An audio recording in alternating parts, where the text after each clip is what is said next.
Are you good with avoiding temptation and taking triggers out of your environment? Well, let's break that down a little bit.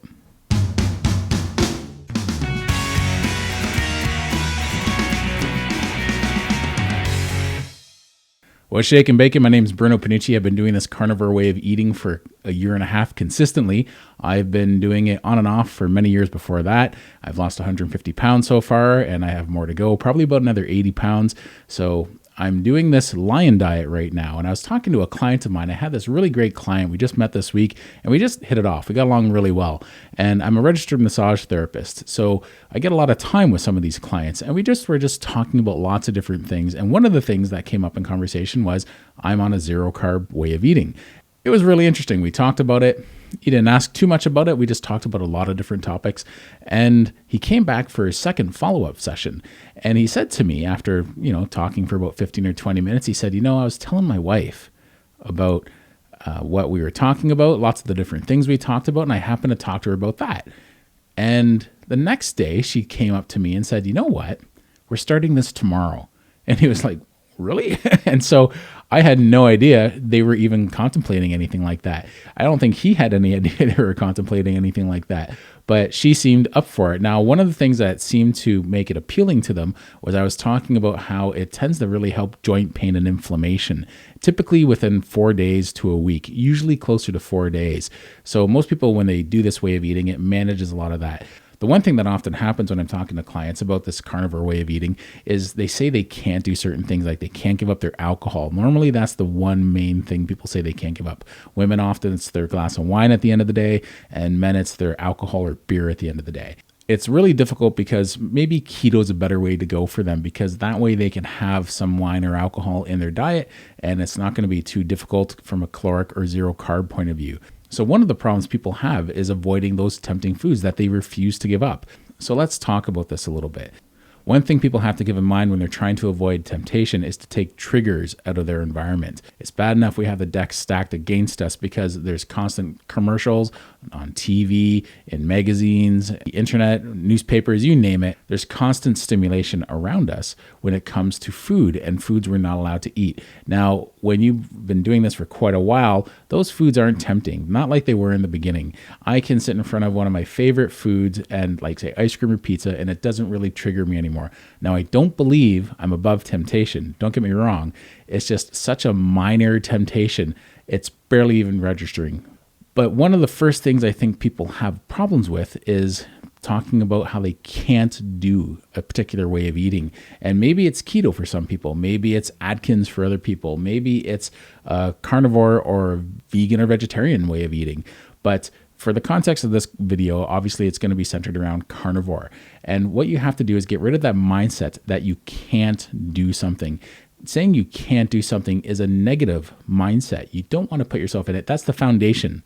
Before you even take your first step is your thought process. And you want to make sure that you're on a good page with your thought process. You want to make sure you're setting yourself up for success. Saying you can't do something is really part of the problem, because what's going to happen is you're eventually going to have to do it if your health problems are your reason why you're even considering doing it. You're obviously at that point where your health problems aren't bad enough that you haven't had to make any drastic changes to your lifestyle. So it's something that you don't even really consider. You're like, I would never do that, or I can't do that because I don't want to give up my this, or that. Why wait to the point when you have to give that up when your health problems become that bad? Maybe they won't, and that's what some people are gambling on. But if you're already kind of there, you have to change your mindset and start learning that you have to give up certain things. You have to change your mindset, because it's your mindset that got you to the point where you are now, that you've had to do a way of eating like this. And people often do this way of eating to feel better in one way or another, whether they have to make their numbers look better on the scale or with a doctor, or they just want to get rid of joint inflammation or manage an autoimmune disorder. And that's where I think I piqued my clients' curiosity when I was talking about how it helps people with their joints and how their stiff joints tend to get better. So I didn't expect them to pick this up. I didn't think they were actually going to do this. So I said, before you start doing something like this, you got to keep a few things in mind. And it got me thinking about triggers and temptations. And maybe we should do a video expanding on that. So this first step is to change your mindset. The second step is to get other people involved. Surround yourself with people who are more experienced with this than you are. doctors. There's Dr. Sean Baker. There's Dr. Ken Berry. Kelly Hogan, she's a great person out there. She offers coaching classes every week. And there's lots of other people that offer coaching classes as well. So I find telling your immediate circle of friends, coworkers, or family isn't always the best way to go, because they might think it's pretty wacky, and you're going to get some discouraging comments for something you just want to try, or maybe it's something you want to seriously try. And you want to surround yourself with people who have been down this road, not people who haven't done that. You want to surround yourself with seasoned, experienced people who can offer you good advice and good tips, not naysayers. It's fresh and it's weird and it's foreign to most people. And most people right off the bat will kind of snarl at it and go, that's not really a safe or good thing to do. People who've been doing this for many years know better. Another thing to do is to keep food temptations out of sight. When it comes to your fridge, your freezer, and your cupboards, you may want to get these things out of your way. You don't want to keep any flyers on your fridge for certain restaurants. You don't want to keep food in your cupboards if you deal with munchies on a regular basis. And you don't want to keep your tempting foods in your freezer. I know I had certain tempting foods, and that first few weeks of doing carnivore can be really difficult, especially the first week or two. I find, and I've said this before, I get to a 3-month mark and I'm sort of bulletproof. Certain foods really just don't get to me too much. But the first little while can be difficult, and it's being consistent that gives you the results with carnivore. You have to remember that. That's one of the most important parts about carnivore, is being consistent. And how you can do that is avoiding temptations, and keeping those foods out of your environment is one of the best things you can do.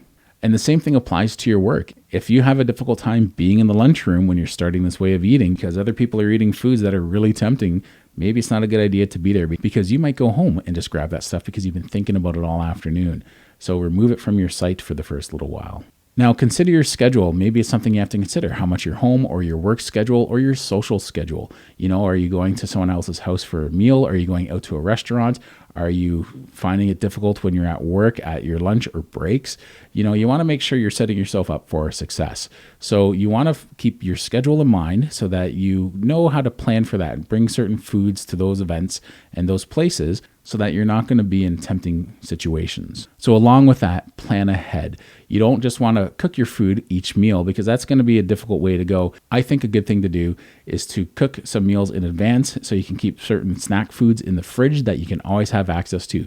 Maybe it's hard-boiled eggs. Maybe it's burger patties. Maybe it's cooked ribs or something like that. Something you don't mind having cold that you can snack on. Maybe it's a bag of bacon. If you think handling too much all at once is going to be too much for you, doing carnivore and getting rid of munchies is going to be too difficult, then keep some bacon in the fridge that's really crispy in a bag, and you can take it out and just pick at it like chips. And that's one thing you can do to make this a little easier for yourself.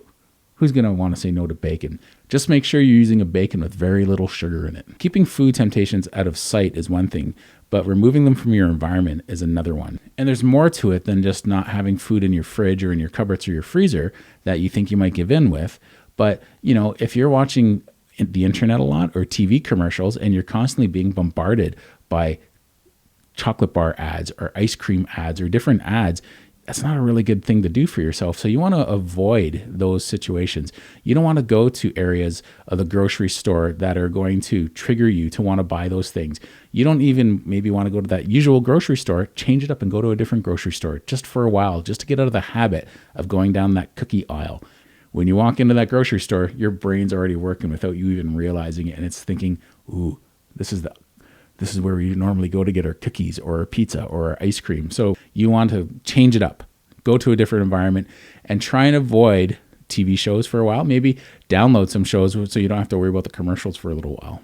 Or just avoid media to begin with. Maybe take a break for a month or two. And one of the best things you can do is find distractions. If you can replace those cravings with good things like, say, a small workout or doing a hobby you've always liked doing, drawing or crocheting, or something that can change your mindset, that clears your mind, that's a great way to go. And exercise is a great thing to do. Whenever you have temptations, pop out 100 squats.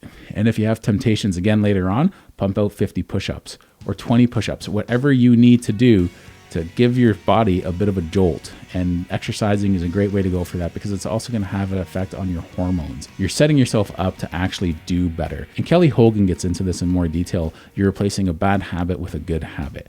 So these are some quick tips to keep in mind when it comes to avoiding temptations. One of the best things you can do is get rid of your triggers. Get your triggers out of your environment.